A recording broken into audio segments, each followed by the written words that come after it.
Hi guys! Tara samahan niyo ako at ako ay magmamarinate ng pang beef steak para ulam namin mamayang gabi. Yan. Pinihiwa ko na pala yan ng maninipis sa palengke. Tapos, yan, inugasan ko lang. Tinadtad ko siya ng pino. Dahan-dahan lang guys, yung hindi naman siya madudurog. Para lang lumambot yung kanyang laman. Ayan, lagyan natin ng toyo. Maraming bawang. Gusto ko maraming bawang.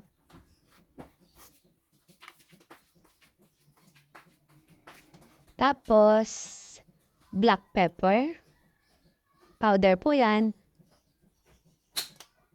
At ngayon naman, lagyan natin siya ng maraming kalamansi.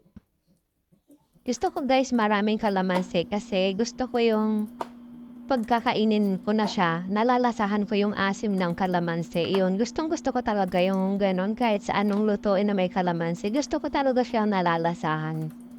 Ayan, marami ang kalamansi niyan guys, 11.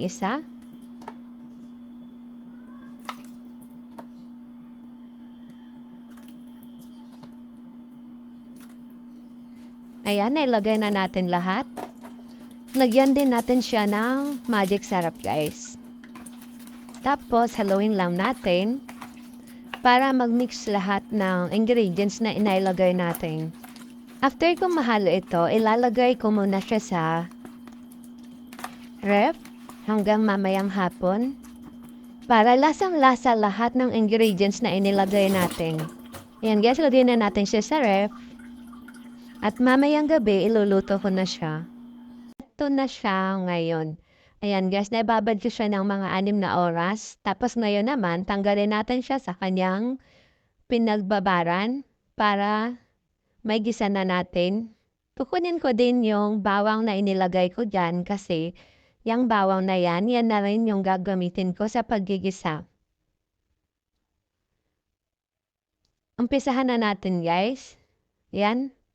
Mantika lang, painitin natin tapos ilagay na natin yung bawang na galing doon sa pinagbabara natin kanina. Tapos naghiwa ko ng 2 sibuyas, kinuha ko yung maliliit tapos yan yung ipanggigisa ko. And guys, ilagay na natin yung ibinabad nating beef. Haluin lang natin. Tapos, hayaan lang natin siyang kumulo. Habang hinihintay natin yung ginisa nating beef, ayan, yung natirang pinagbabaran, dinagdagan ko siya ng toyo, paminta, at konting asukal. Ayan guys, dinagdagan ko din siya ng konting tubig para yan na yung ilalagay natin mamaya pampalambot. Guys, eto na. Yung ginisa natin, kung napapansin nyo, may nagtubig siya kasi gawa yun dun sa pagbababad natin kanina. Natural lang yun guys. Ayan. Pwede na nating ilagay yung kanyang sauce. Ayan. Takpan po ulit natin.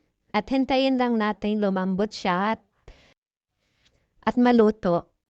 Guys, kung napapansin nyo, lumapot na din yung kanyang sabaw dahil yan doon sa mga ingredients na inilagay natin at dahil na rin sa pagpapalambot natin mabot ng 1 oras.